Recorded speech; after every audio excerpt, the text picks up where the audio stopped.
جب شاہ جی میاں اپنے پیر و مرشد کے پاس میں پہنچے، بھٹپورہ شریف میں پہنچے، تو آپ اللہ اللہ کیا کرتے تھے، اللہ کی ضرب لگانے کے لیے جنگل میں نکل جایا کرتے تھے۔ ایک دن رامپور کا نواب شکار کے لیے نکلا، آپ جب آواز لگاتے تھے، نام شیر محمد خان تھا، شاہ جی میاں کا اصلی نام شیر محمد خان ہے۔ شاہ جی میاں کو اللہ نے شیر جیسی آواز عطا فرمائی تھی، جب آواز نکالتے تو شیر کے دہاڑنے جیسی آواز تھی۔ شاہ جی میاں اللہ کی جب ضرب لگا رہے تھے، رامپور کے نواب نے سمجھا کہ یہ شیر بول رہا ہے، آواز پر تیر چلانے شروع کر دیے۔ جب شاہ جی میاں ورد سے فارغ ہوتے ہیں، جب پیر و مرشد کی بارگاہ میں پہنچتے ہیں، تب پیر و مرشد نے کہا بیٹے شیر محمد آواز دیکھ بھال کر کے نکالا کرو۔ بولے حضور بات سمجھ میں نہیں آئی۔ فرمایا جب تم آواز نکال رہے تھے، رامپور کے نواب نے شیر سمجھ کر کے تمہاری آواز پر تیر چلائے، دیکھو تمہارے اوپر جتنے تیر آئے تھے تمہارے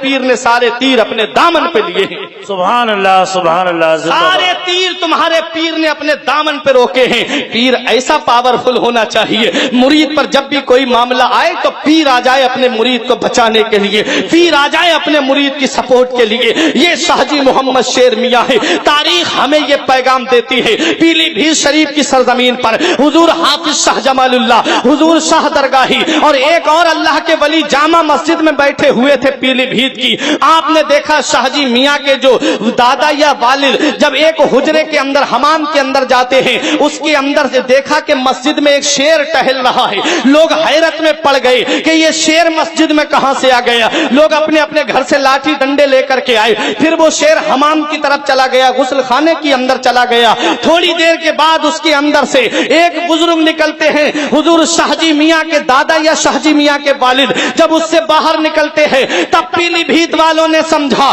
کہ شیر نہیں تھا بلکہ اس پیلی بھیت کی سرزمین پر شیر محمد آنے والا ہے، شیر محمد آنے والا ہے۔ چند سالوں کے بعد میں شاہ جی محمد شیر میاں کی پیدائش ہوتی ہے اور پیلی بھیت شریف کو مقبولیت حاصل ہو جاتی ہے۔ بے شک سبحان اللہ۔ یہ ہے، یوں تو بہت ہیں شہر میں اونچی عمارتیں، یوں تو بہت ہیں شہر میں اونچی عمارتیں، پہچان پیلی بھیت کی شاہ جی میاں سے ہے، پہچان پیلی بھیت کی شاہ جی میاں سے ہے۔ یہی شاہ جی محمد شیر میاں علیہ الرحمت والرضوان ہیں۔ ایک دن آپ اپنے حجرے کے باہر بیٹھے ہوئے، آپ کا جو حجام تھا، جو ناخن تراشتا تھا اور خط بناتا تھا، بال کاٹتا تھا، آپ نے اس سے فرمایا تھوڑی دیر ٹھہر جا۔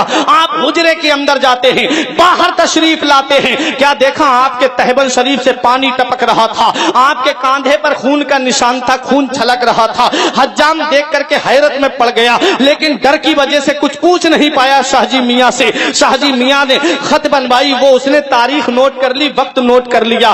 کچھ دنوں کے بعد میں ایک قافلہ آتا ہے، سیدھا شاہ جی میاں کی بارگاہ میں آتا ہے۔ شاہ جی میاں کے پاس آ کر کے کہنے لگے حضور اگر اس دن آپ ہماری مدد نہ کرتے تو ہم برباد ہو جاتے، اس دن اگر آپ ہماری مدد نہ کرتے تو آج ہم اس دنیا میں نہیں ہوتے۔ حضرات شاہ جی میاں نے تو مسکرا کے فرمایا چلیے کوئی بات نہیں، لیکن حجام سے نہ رہا گیا۔ اس نے کہا حضور بات کیا ہے؟ اس نے قافلے والوں سے پوچھا، تب قافلے والوں نے کہا ارے ہمارا جہاز جب ہم حج کر کے آ رہے تھے، ہمارا جہاز سمندر میں پھنس گیا تھا، اور سمندری میں جب جہاز پھنس گیا تو جہاز کے کپتان نے کہا اب کوئی چارہ نہیں ہے بچنے کا، اب سب کو اسی کے اندر ڈوب کے مرنا ہے۔ تب آپ کے مرید نے کہا کہ ہم نے شاہ جی میاں کو پکارا، شاہ جی میاں کو ہم نے کیا دیکھا، پانی کی سطح پہ چلتے ہوئے نظر آ رہے تھے، کہاں پیلی بھیت اور کہاں سمندر۔ شاہ جی میاں نے کاندھا لگا کر کے جہاز کو کنارے کر دیا۔ یہ اللہ والے ہیں، اللہ والے، بندہ بننا ہے جو ان کا تو گدا بن ان کا۔ درد و آلام کے مارے ہوئے کیا دیتے ہیں، ہم تو بس ان کی نگاہوں کا دعا دیتے ہیں۔ بندہ بننا ہے جو ان کا تو گدا بن ان کا، جو فقیروں کو شہنشاہ بنا دیتے ہیں۔